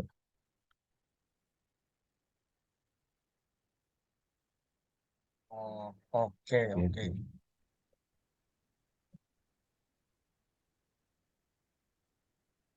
Itu underscore redeemer. Itu harus selalu ada underscore-nya di Enggak belakangnya, sih, sintaksnya emang segitu karena atau untuk bebas? untuk saat ini redeemer ini kan kita belum pakai nih. Kalau di icon underscore variable itu menandakan parameter itu kita nggak pakai.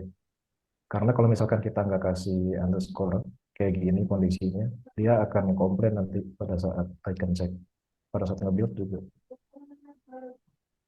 gitu. Tapi nanti kalau misalkan si redeemer ini kita udah pakai, itu justru nggak boleh underscore, nggak bisa nanti. Gitu. Ini cuma demi dia nggak komplain aja sih. Nah ini kayak gini kan saya belum isikan tadi, dia langsung komplain gitu. Gitu. Oke, jadi simpulannya kalau pakai underscore ini artinya kita nggak pakai parameter itu, ya Ya, supaya nggak komplain. Tapi kalau mau dipakai di actualnya itu nggak mm, pakai underscore ya. Nah, misal terus gini deh. pertanyaan lagi nih, itu titik dua data atau titik dua bool, itu Nah, maksudnya tipe data atau apa ya? iya, jadi dia ngasih tahu variabel ini, tipe parameter ini, tipe datanya apa gitu. Sama tadi juga kalau di akhir. Cuman ya kalau di icon optional, cuman best practice kalau kita ngasih tahu gitu. Oke, oke. Berarti tipe datanya lah ya, nama parameter, titik dua, baru tipe data. Berarti kayak gitu ya, cara ngedefine parameternya ya. Betul. Oke, oke. Nah, Siap, nah, terus paham Mas. ada satu hal lagi sebenarnya kalau dilihat kan, kalau di sini kan datum, data, redeemer, data. Lalu kok ini konteks, ada satu lagi baru ini. Nah, itu sebenarnya nanti itu buat dibahas nanti sih, tapi sekarang juga nggak apa-apa. Jadi ini alias gitu. Fungsinya buat apa gitu. Misalkan kalau di sini sih nggak kelihatan. Misalkan nanti kita udah punya library util gitu misalkan. Contoh dong.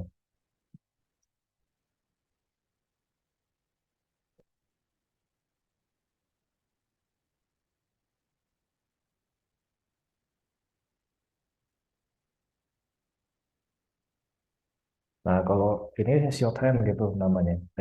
Saya kurang tahu sih, saya nggak ingat sih namanya apa. Tapi intinya nama parameter kita sebenarnya panjang nih. Nah ini kebutuhannya buat kalau di icon docs tadi. Nah misal kita jalanin icon docs nih, nanti harusnya dia udah buat nih.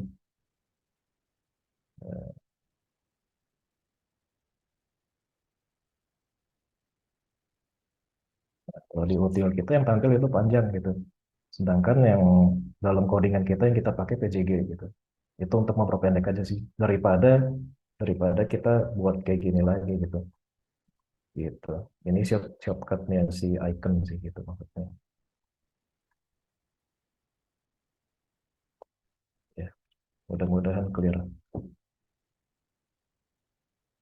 Nah, ini sekilas aja dulu untuk iconnya. Sebenarnya yang mau dibahas lebih ke komennya sih. Tadi kan kita udah sampai icon check ya. Nah, selanjutnya ada icon build nih. Ini icon build ini lumayan ada beberapa parameter nih. Nah, icon build juga mirip kayak icon check. Dia itu ada shortcutnya, icon B aja. Dan by default, dia itu akan menghilangkan trace. Ya, cuman saat ini di validator kita belum ada tracing sih. Tapi ya, nggak apa-apa. Ini sekedar informasi aja dulu.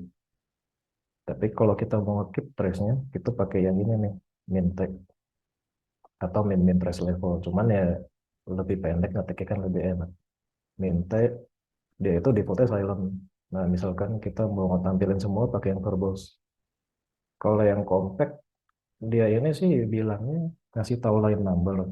Cuman pada prakteknya saya sih bingung sendiri sih pas ngebaca ini. Jadi lebih suka pakai verbose gitu dibanding compact gitu. Kalau verbose nanti semua trace message kita muncul gitu kalau udah ada trace message. Kalau sekarang ya belum ada. Nah, lalu icon build dia itu outputnya di sini, putus JSON tadi. Nah, ini yang yang penting nih nanti ini, untuk di copy ke off-chain gitu. Gitu. Nah, ini kan kita tadi ada beberapa validator ya. Yang satu ada dua sih. Nah, ada dua validator kan gitu. Nah, maka di sini ada dua nih. Yang satu locker, outputnya yang ini. Yang satu minter, outputnya yang ini. Gitu. Ini di output aja. Nah, gitu.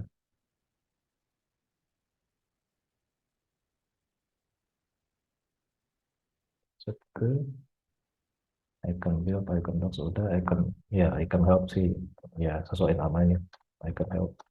Ya, komen-komen. Kalau mau lihat semua komen yang ada. Nah, kalau yang FMT ini sebenarnya kalau kita udah install extension pada saat kita ngejalanin comment format format di VS Code dia udah ngejalanin ini juga sih atau pada saat kita nge-save juga dia udah nge-format file kita gitu. Misalkan indentationnya berantakan nih. Di icon ini strict sih. Dia itu kalau ngeliat codingan kita berantakan pada saat kita nge-save langsung dirapiin gitu sama dia gitu. Nah, itu pakai icon format ini.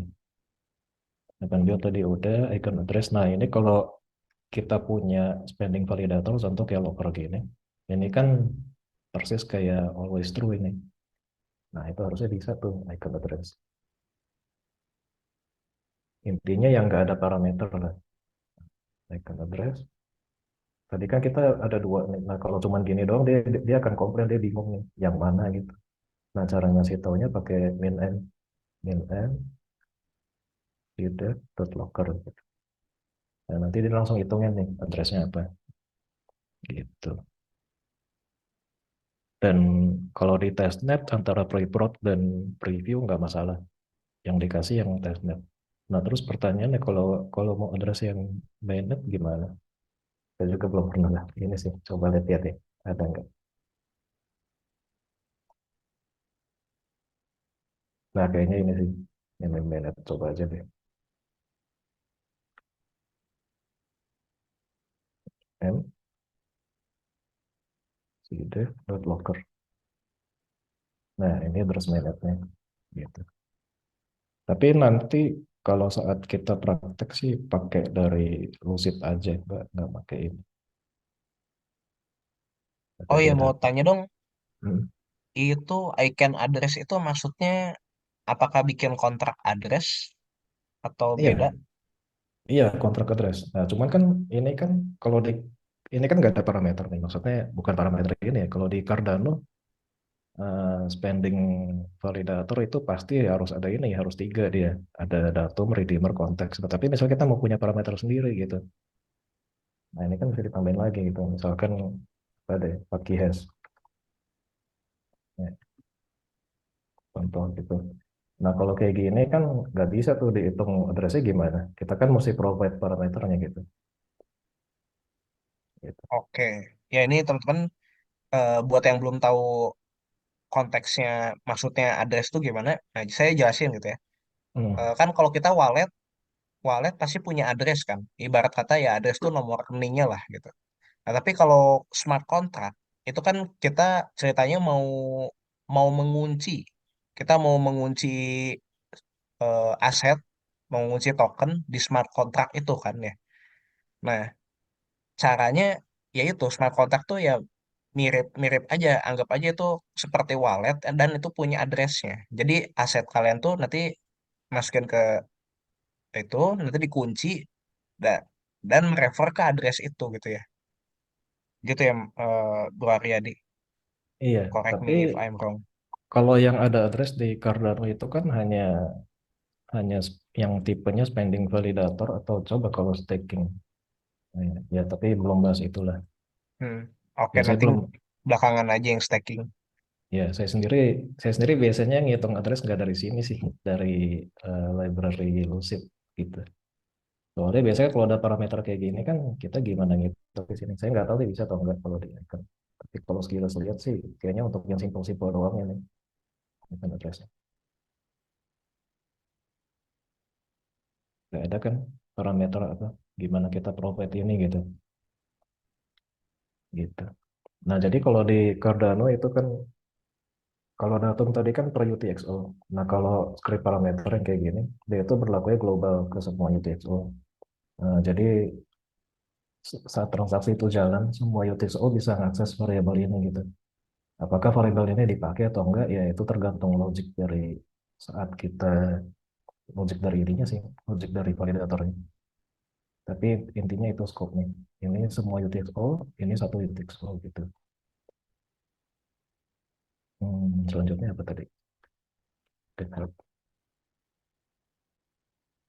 Ada cek tadi udah, docs udah, add udah, blueprint. Nah, blueprint ini buat gimana yang ngejelasinnya?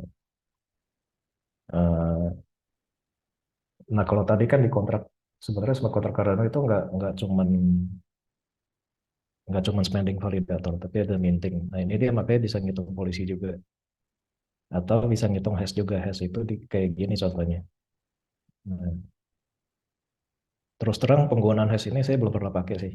Eh, tapi kalau kalau minting biasanya sih hash ini dia itu jadi policy ID gitu. Kalau kita minting token kan di Cardano ada policy ID sama asset name tuh. Ke kalau nggak salah sih ini seharusnya policy ID ya. Cuman balik lagi biasanya sih pakai gitungnya nggak dari sini sih, dari Lucid nanti. Terus ada ya gitulah. Blueprint biasanya saya jarang pakai sih. Tapi kalau mau dilihat di ini ada sih, dia ada ngejelasin nih nanti blueprint itu apa. Dan ya saya agak lupa lah di mana gitu dia nggak jelasin. Blueprint, packages, ya biasanya sih jarang dipakai sih yang ini. Packages, saya belum pernah pakai malah. Nah kalau tadi kan bisa langsung add aja gitu, bisa upgrade kalau mau. Atau kalau saya sih lebih enak sebenarnya langsung tekan ketik di sini aja daripada pakai komen gitu. Clear cache ya ini sesuai namanya. Jadi dia kan pada saat kita nge-build dia akan ngebikin icon lock kayak gini, terus dia nge-download tuh sebenarnya di dalam sini kan dia download tuh dependensinya gitu. Hmm, TX dan UPLC terus terang saya kurang tahu untuk apa. Nah, maksudnya penggunaannya kayak gimana? Karena saya pernah tanya juga sih, tapi nggak dapat respon. Ini kayak gimana? Dan gitulah. Untuk selebihnya sih, nah ini baru sih. Ini baru. Saya juga belum pernah pakai nih, soalnya komen baru. Dulu nggak ada. Nah, yang biasa umum dipakai sih yang tadi aja sih. Icon check sama icon build. Dua itu doang. Sama paling icon docs kalau mau bikin dokumentasinya. Udah. Saya jarang dipakai. Nah, lanjut lagi nih, balik ke dokumentasi icon nih. Nah, dia sebenarnya udah ngejelasin juga sih. Yang tadi UTXO itu apa. Nah, kalau ini sangat recommended untuk dibaca sih. Tapi intinya yang paling penting itu dia menjelaskan smart contract itu apa. Bentar ya.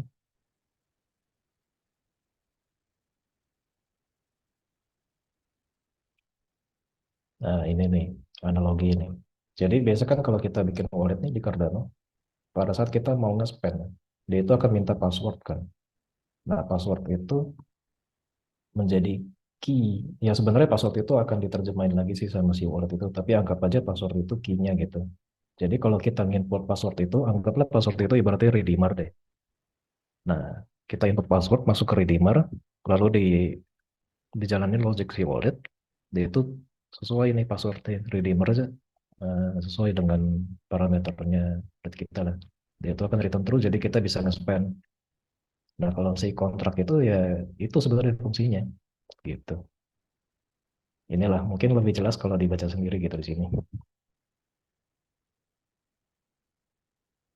Ada TLDR juga kalau kepanjangan.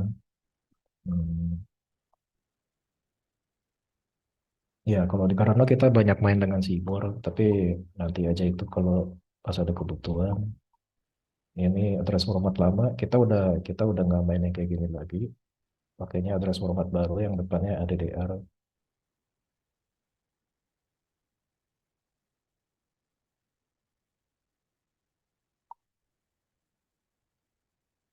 Ya ini baru sih dokumentasinya, saya juga baru lihat nih ada kayak gini.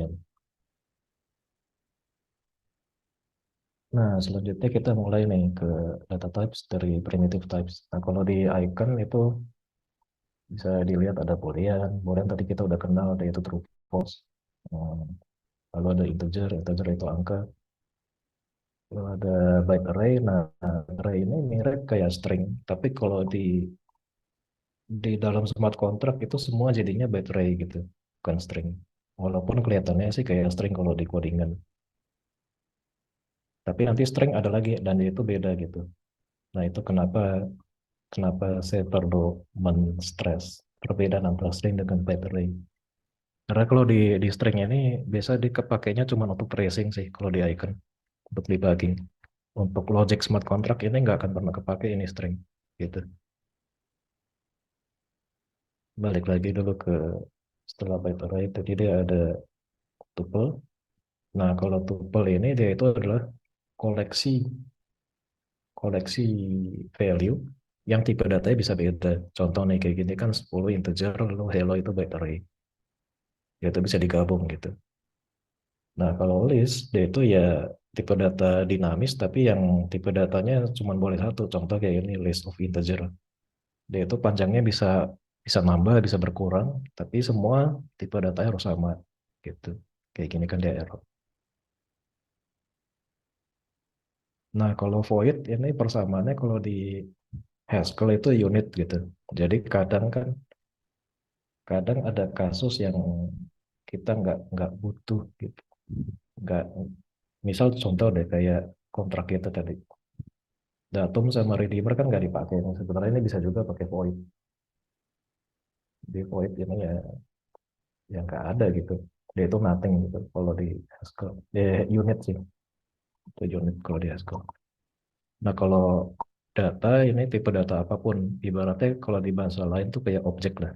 Dia itu bisa nerima apapun sebagai data bentuknya. Nanti bisa buat di structure gitu. Misal contoh tadi balik lagi ke sini data datum. Kita bisa buka gitu. Misal misal kita tahu datum itu sebenarnya tuple tuple yang satu satu boolean gitu. Satu boolean satu lagi apalah bebas gitu. Nah, kita bisa di structure nih kayak gini nanti returnnya bool gitu. Error. Nah, oke, kita mesti ngasih tahu kayaknya. Nah, gitu misalnya. Ya, kalau di icon ya strict, tapi dia langsung langsung ngasih tahu lah apa yang salah gitu.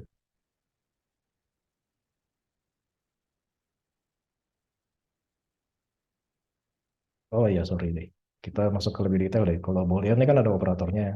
Ada operator AND, ada operator OR, ada equality, dan seterusnya. And OR keywords ini juga rada baru. Jadi kalau dulu nih kan kita mau mau dapat serangkaian serangkaian logik itu mesti pakai NN, or kayak gini contohnya. Nah, and or blocks ini sintaks icon. Jadi daripada bikin kayak gini, dia bisa kayak gini. Nah, tapi kalau kayak gini kan contohnya kurang kurang apa ya? Kurang efektif lah. Jadi misalkan kan kadang nih, contoh kayak di homepage-nya dia deh. Di homepage-nya dia kan ada Mas Say Hello sama Mas Design kan. Nah, bayangin kalau syaratnya ini ada 10 gitu, atau bahkan ada 5 aja deh. mas apa, mas apa. Kalau kayak gini kan panjang-panjang terus nih. Nah, kalau pakai adblock lebih enak gitu. Jadi ke bawah gitu sih. Oke. Eh, Bro Aryadi, kelihatannya kita Ya waktunya udah di hampir habis. Sekarang kita mau sesi Q&A gitu ya. Nah, nanti besok, nanti minggu depan kita akan lanjut lagi gitu ya. Oke, Untuk icon series yang kedua gitu ya. Kita mulai bahas-bahas sintaks ya. Udah oke, mulai oke. ngoding Mungkin ya. saya selesaiin dulu yang integer ini. Nanti selanjutnya bisa baca sendiri gitu aja kali ya. Oke, boleh. Iya. Nah, kalau integer ini mirip kayak di JavaScript nih, bisa pakai underscore. Cuman kalau di JavaScript kan underscore ini bebas kita taruh di mana. Kalau di icon itu wajib kelipatan tiga gitu. Gitu. Dan ini ya ada operatornya bisa dibaca sendiri karena waktu udah habis juga ya dan seterusnya. Gitu.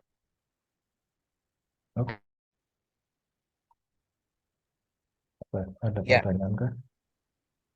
ya tadi ada yang tanya gitu ya. Sambil saya jawab juga, saya mau gantian share screen ya. Oke, boleh.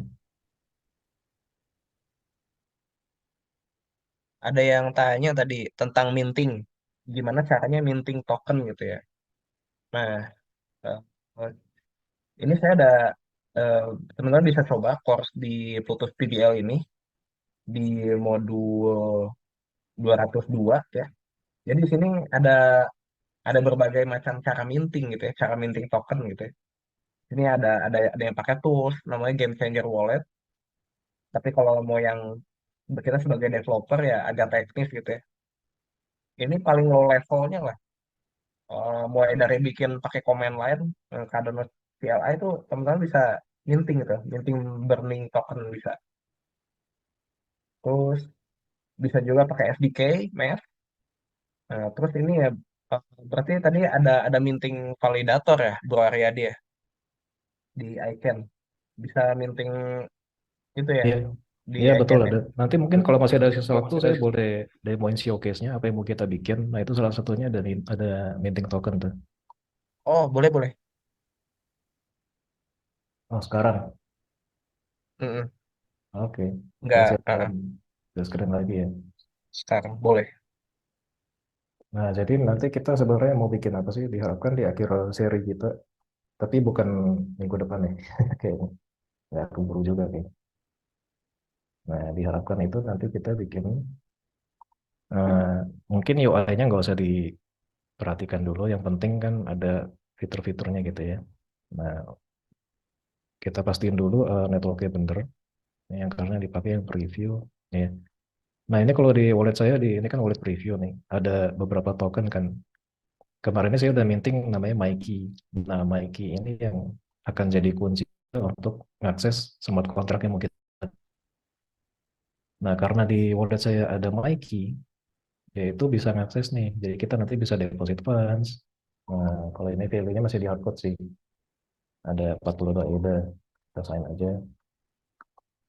Nah, tapi pertama kalau misalkan kita belum punya key, itu kita ngemin key. Nah, misalnya saya buka browser satu lagi hmm, untuk pakai si Eternal.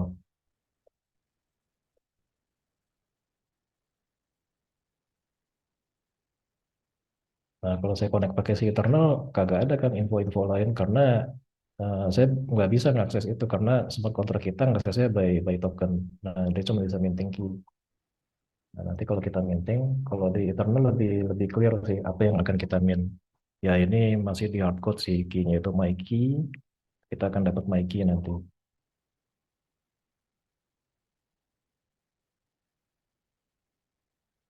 Yang penting ini sih networknya jangan salah.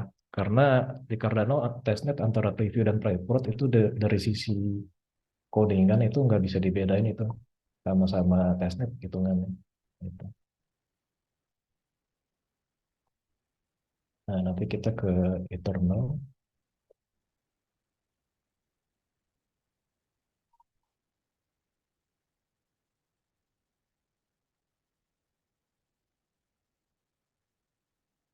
Ya nanti kalau transaksinya udah masuk dia akan nambah gitu token.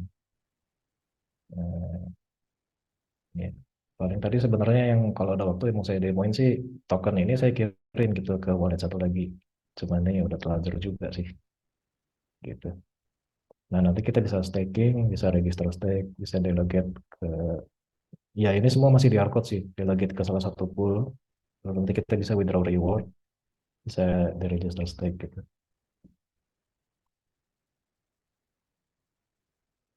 Mungkin nih sambil nunggu aja, jadi saya coba register stake.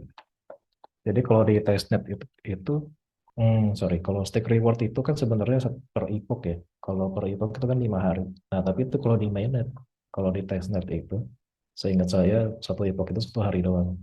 Jadi seharusnya di hari ketiga nanti kalau kita udah stake akan dapat gitu rewardnya. Nah, ini kemarin saya belum stake sih. Ini kan kelihatan kan aktifnya false, lalu pool ID-nya nol. Nah, nanti seharusnya kalau hari ini saya stake, minggu depan harusnya udah ada nih rewardnya. Kita coba dulu. Tadi kan baru deposit 42 AIDA ya. Ya cuman nggak tahu sih kalau 42 AIDA rewardnya kelihatan nggak. Mudah-mudahan kelihatan sih.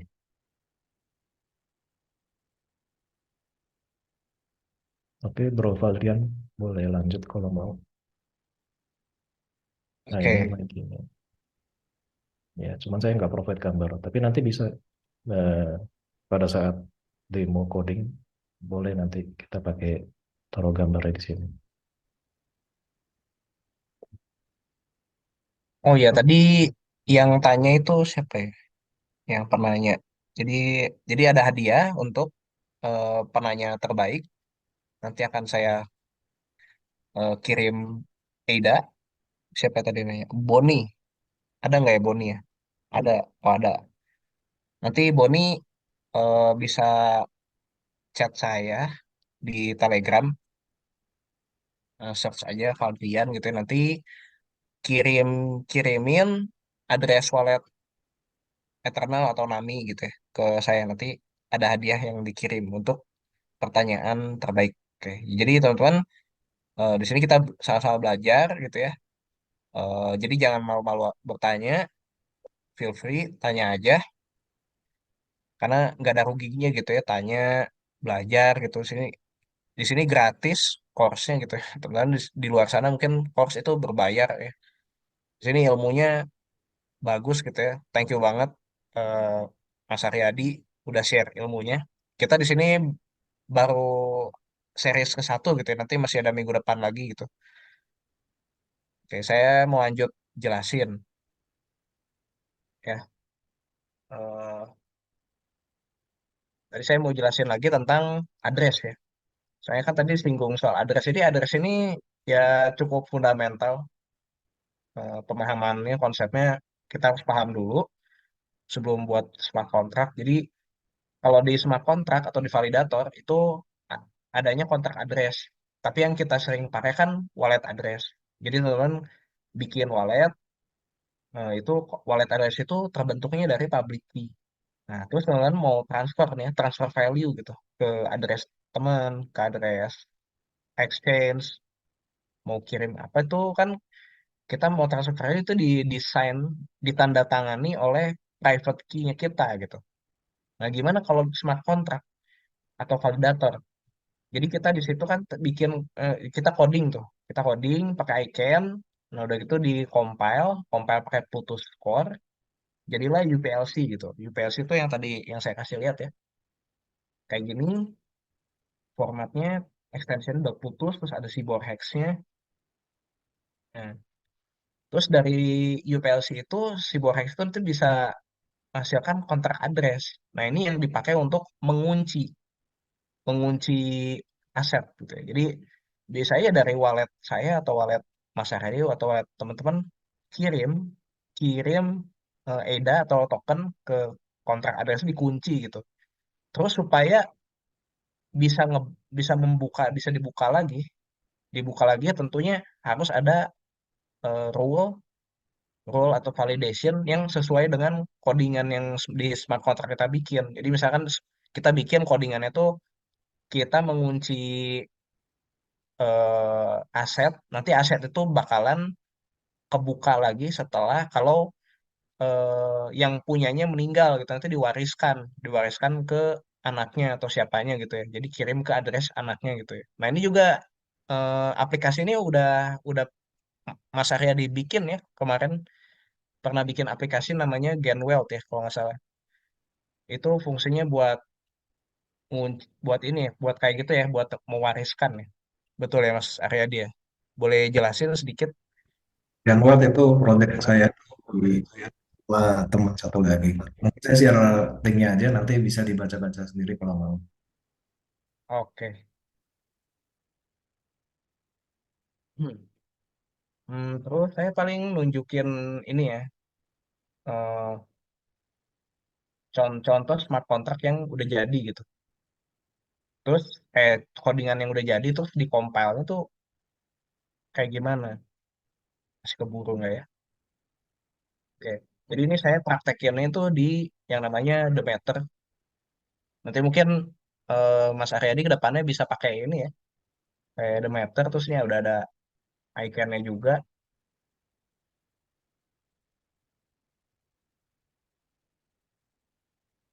Nah, cuma kalau yang di Demeter versinya yang ini nih, 1.0.23.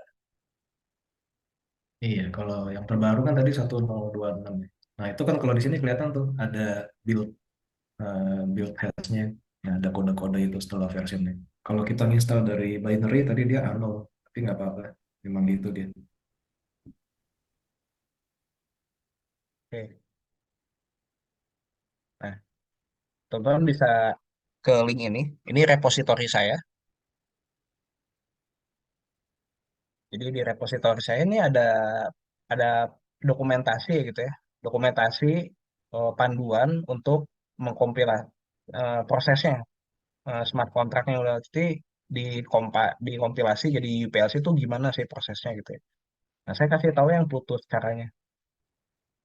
Nah, yang Plutus ini sebenarnya lumayan effort gitu ya kalau kita install di lokal mesin kita gitu. Lumayan effort banget.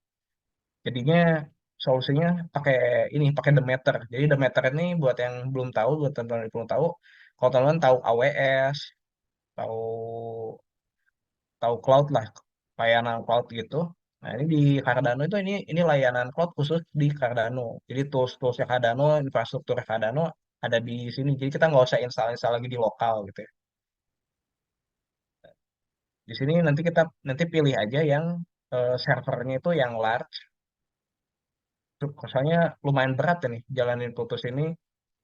Nah, terus kalau di sini saya sih tesnya kayaknya pre-prod ya.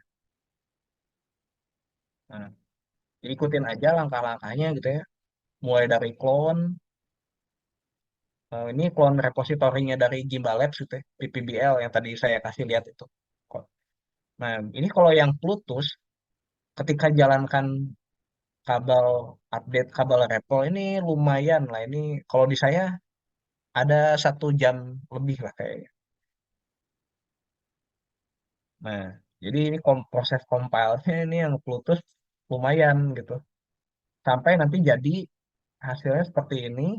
Nah, ini yang UPLC yang saya kasih lihat gitu. Paling saya coba praktekin yang icon. Kalau seandainya icon udah jadi dikompilasinya gimana gitu ya.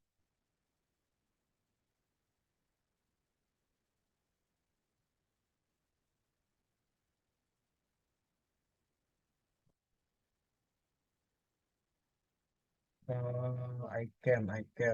Oke, saya coba yang icon.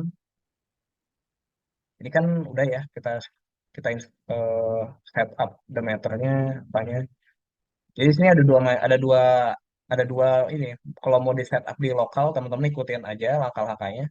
Nah, tadi sebenarnya udah ditunjukin juga ya sama Mas Aryadi. Tapi kalau mau teman-teman kalau mau nyoba, ada dokumentasinya. Ini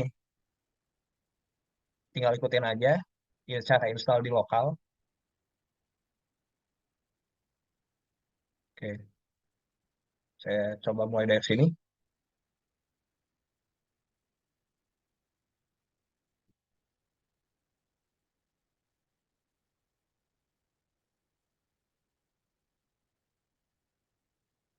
It's nggak ke copy.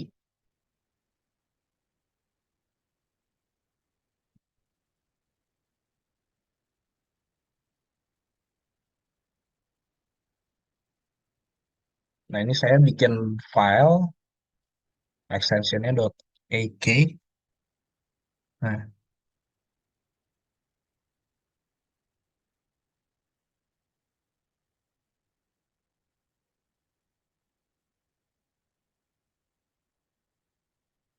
Ini saya mau lihat filenya.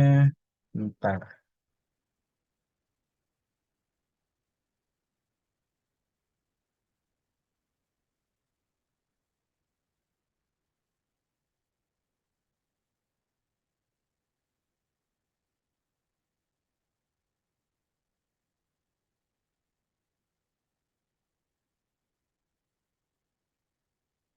Oke, jadi ini saya pindah dulu, pindah directory dulu. Oke, ya, jadi tadi setelah di clone terus ini,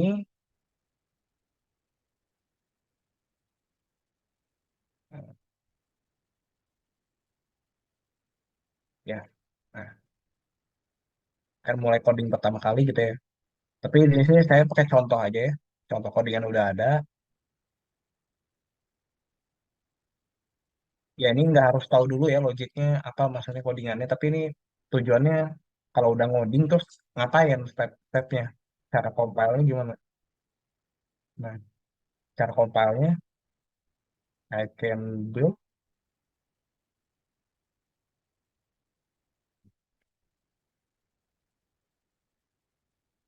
oke, no error, no warning, nggak ada masalah sama codingannya. Nah, nah, di sini saya mau buat directory output untuk menyimpan file UPLC ini yang tadi saya jelasin. Kan at the end tuh jadi UPLC. Jadi ini program smart contract yang kita buat at the end jadi ini. Nah, jadi kita sediain directory, kita sediain file ini ya, file always_succeed.bluetooth di directory output. Ya. Nah, di sini saya udah bikin directory output isinya ini, yang ini. Nah, terus, nah ini tadi sempat dimention juga ya sama Bro Aryadi, I can blueprint convert. Jadi I can blueprint convert ini untuk menghasilkan si script ini, UPLC ini. Nah ini ada si Borhex.